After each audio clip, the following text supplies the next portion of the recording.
नाम क्या है जी आपका? सीमा। कहाँ से आए हैं? मैं दिल्ली से। प्रोफेशन क्या है आपका? टीचिंग। विपස්සना के बारे में कब और कैसे पता चला? मुझे सर 2021 में पता चला था, मेरी बहन ने की थी पहले। तो विपස්සना की शुरुआत आर्य मौन से होती है, उसके बारे में कुछ बता सकते हैं?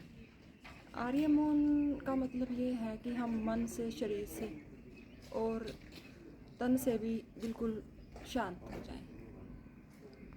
और उसकी शुरुआत फिर विपස්සना की आनापान से होती है। आनापान के बारे में डिटेल बता सकते हैं? हाँ जी सर, आनापान का मतलब है कि जो हम सांस लेते हैं, स्वाभाविक सांस, वो अंदर आना और बाहर जाना।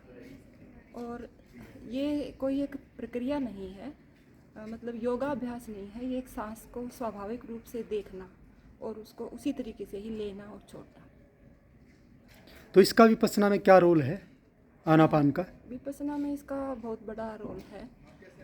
जो हमारी गुरुजी ने 3 समाधियाँ बताई, 3 जैसे कि भाई शील, समाधि, हाँ, शील, प्रज्ञा। समाधि और प्रज्ञा। तो समाधि और प्रज्ञा में जो है इस आगे बढ़ाने में हमारी सहायता करती है। कैसे सहायता करता है, क्या सहायता करता है आनापान? आनापान से जो है हमारा मन स्थिर होने लग जाता है। इधर उधर के जो विचार हमारे मन में आते रहते हैं, उनसे हमें थोड़ा सा रिलैक्स महसूस हम करते हैं। सिर से पैर तक, पैर से सिर तक की जो यात्रा है, वो यात्रा क्या है? वो विपश्यना है।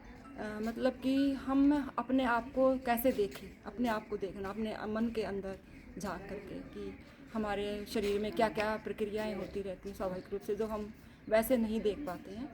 और इस विपश्यना को सीखते स्थूल हैं। संवेदनाएं, सूक्ष्म संवेदनाएं क्या होती हैं? स्थूल संवेदनाएं जो हमें ऊपरी ऊपरी तौर पर महसूस हम करते हैं, जैसे कोई भी दर्द भरी हुई संवेदना है, पीड़ा, कष्ट। सूक्ष्म संवेदना और स्थूल संवेदना का विपස්සना विधि से क्या वास्ता है? विपश्यना विधि से बड़ा ही गहरा वास्ता है, क्योंकि संवेदनाओं के स्तर पर ही हम अपने मन के स्वभाव को जान सकते हैं। तो अपना कोई एक्सपीरियंस शेयर करना चाहेंगी हाँ जी सर, विपස්සना का? बिल्कुल करना चाहूँगी। बताइए। जैसे मुझे किसी ने कोई शब्द कहा जो मुझे अच्छा नहीं लगा, तो मैं पहले तो ऊपरी ऊपरी तौर से उसको ऐसे कहती कि हाँ, कहने दो, कोई बात नहीं।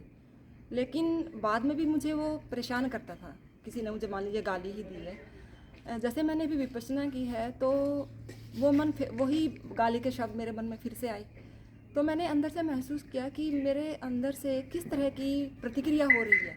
अंदर वाले मन ने मुझे अब पहचाना कि हम प्रतिक्रिया करते रहते हैं, लेकिन हमें पता नहीं चलता कि हम किस रूप में उसे कर रहे हैं। तो अब हम उसको विपश्यना करने के बाद अपने उस स्वभाव को दूर कर सकते हैं। भोक्ता भाव और तटस्थ भाव में क्या अंतर है? भोक्ता भाव तो जैसे हमारे अंदर कोई संवेदना हुई, चाहे सूक्ष्म या स्थूल, उसको हम देखें कि आराम से, ये ना रहे जैसे पीड़ा की ही भावना है या कोई भी कष्ट है कि भाई एक तो हम कहें कि ये पीड़ा मुझे परेशान कर रही है, परेशान कर रही है।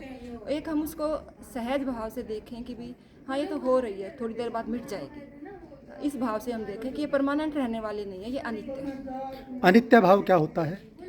अनित्य भाव ये है कि कोई भी चीज़ इस सृष्टि में हमेशा नहीं रहती, वो इम्परमानेंट है, स्थिर नहीं है, वो बदल जाती है। तो अनित्य भाव का विपස්සना शरीर और मन से क्या ताल्लुक वास्ता है? अनित्य भाव का भी गहराई वास्ता है। जैसे कि हमारे में कोई भी प्रक्रिया, स्थूल या सूक्ष्म कोई भी संवेदना है, वो कुछ क्षणों के बाद बदल जाती है। तो अनित्य ही है, सभी संवेदनाएं हैं। तो दुनिया में जो कुछ भी हो रहा है वो परमानेंट नहीं है। अपने कुछ ऐसे दोस्तों का नाम बताना चाहेंगे जिनको आप विपස්සना करते हुए देखना चाहेंगे? हाँ जी, मेरे दोस्तों के नाम बताऊं सर? मीनू है, नीलम, मेरी माता जी हैं ओमवती जी।